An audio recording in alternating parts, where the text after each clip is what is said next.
What's going on, guys? Your boy Amazing here, we're back with another video, and in today's video, guys, we are here with the Holiday Diviner Druid Zaneri and whether or not you guys should be summoning on the banner. In this video, we're going to be going over the banner format. We're actually going to be covering the kit of the character as well, and then letting you guys know whether or not you should be summoning based on those things, and also the fact that we obviously have future banners coming, and also the banners that are available right now that you might still be summoning on.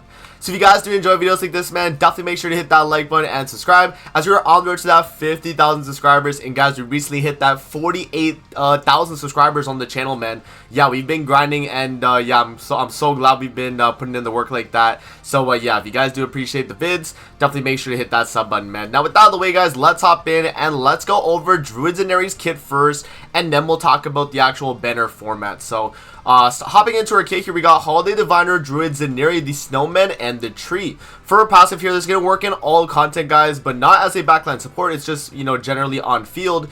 Increases the hero's basic stats by 3% for each human ally participating in the battle. Now increases human allies basic stats by 5% every time a human ally uses a buff skill up to 10%.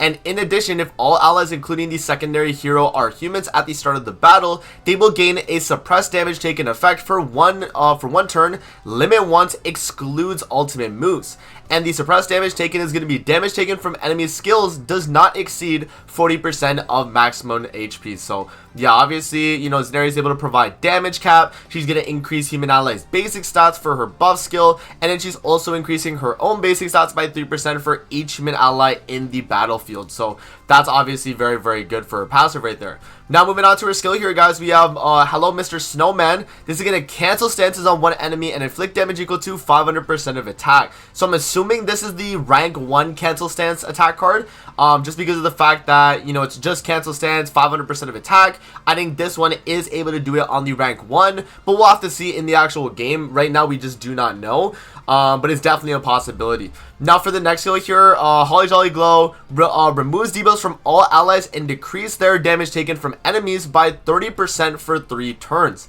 So obviously you're going to be able to cleanse debuffs, which works with you know, her Holy Relic as well, which we'll talk about as well. But also the fact that in her passive here, human allies, when she uses a buff skill, up to 10%. So you get 5% base stats when you do use this as well. And then yeah, you get damage reduction on top of the fact that you're already going to have for the 1 turn suppressed damage taken, which is definitely really good. And then for ultimate here, guys, creates a barrier around all allies equal to 530% of attack and increases HP related stats by 25%. I actually do like her ultimate. I thought it was really good, you know, with the HP related, and the fact that it is a shield as well can be pretty nice. So yeah, I mean, that's gonna be Zaneri's ultimate.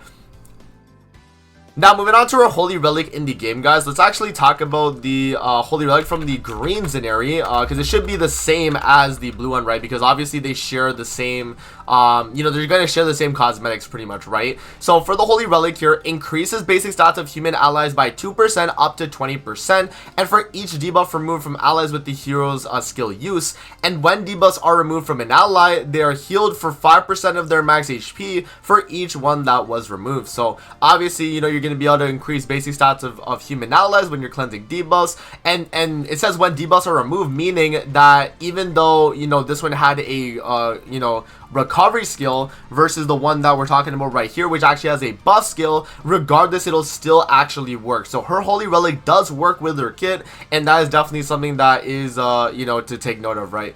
So that's gonna cover Zaneri's kit right there, guys. Let's move on to the banner now. Alright, guys, so here's the draw lineup and the rewards here. So increased drop rate for the, obviously, the Druid Zaneri. She's going to be at a 0.5% rate up, as this is per standard for pretty much every, like, regular banner that's available.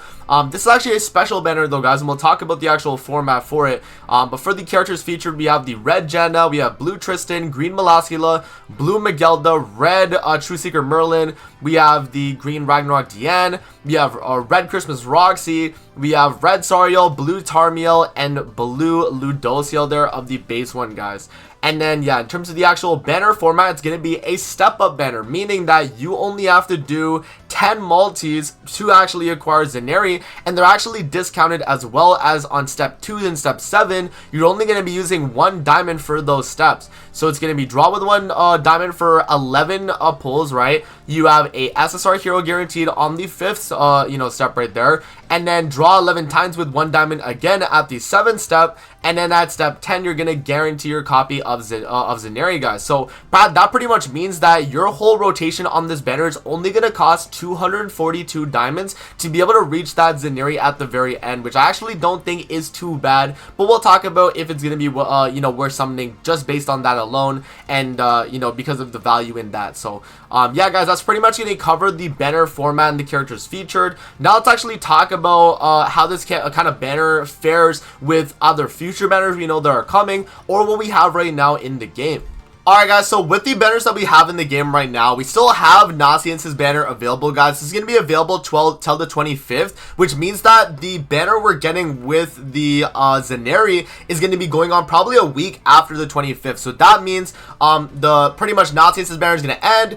Lancelot's banner is going to end as well. So let's actually see here. Oh wait, oh no, I was about to say, I thought Lancelot's banner was over for a sec because I went to the left. So Lancelot's banner is going to be ending on the 25th as well, meaning that both these banners, guys, will be gone when the New Year's character is announced and is released, obviously, right? So if you're someone that's still summoning on Lancelot's banner, or you've tried your luck on Nasian's and you feel like your gems are kind of low, then maybe it's not going to be worth summoning on the actual new Zaneri. And another thing to take into account too, guys, is because of the fact that if we actually go back onto the patch notes here, yeah, so you can see right here, holiday step up draw 12-18 update maintenance before the 1-1 update maintenance, meaning that this banner is gonna end after DK, or not DK Melly, but the King Meliodas or whoever New Year's character is gonna be after that point, because we're gonna know exactly what that character does and everything that we have with that. So I would say my best recommendation for whether or not you should be summoning on this banner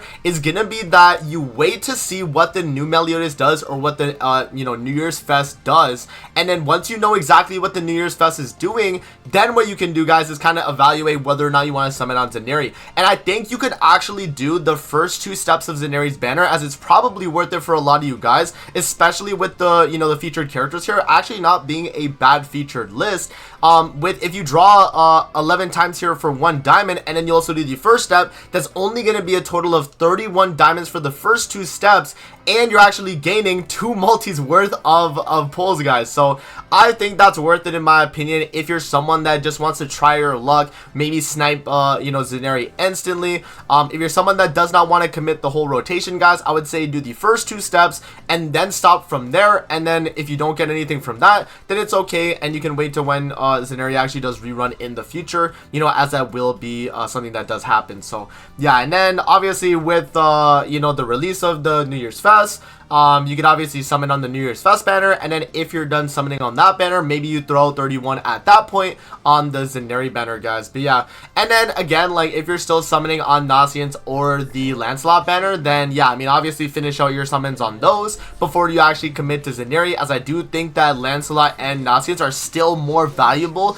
than that Zaneri overall. So that's kind of just the way I feel about these characters. I think Zaneri is going to be really good for someone who's like in PvP but going second very a ton, right? The reason why is because suppressed damage taken is going to be at the start of the battle, meaning that you can go second and you'll still have the suppressed damage taken, and it'll have you that one turn where you just, no matter what, will not die, because you're gonna have 40% damage cap, meaning that Milim cannot kill you, and you would be alive. So if you had like Zaneri, Escanor, Lancelot, or Zaneri, Nasian's, Lancelot, you could maybe work around that and still actually do really well.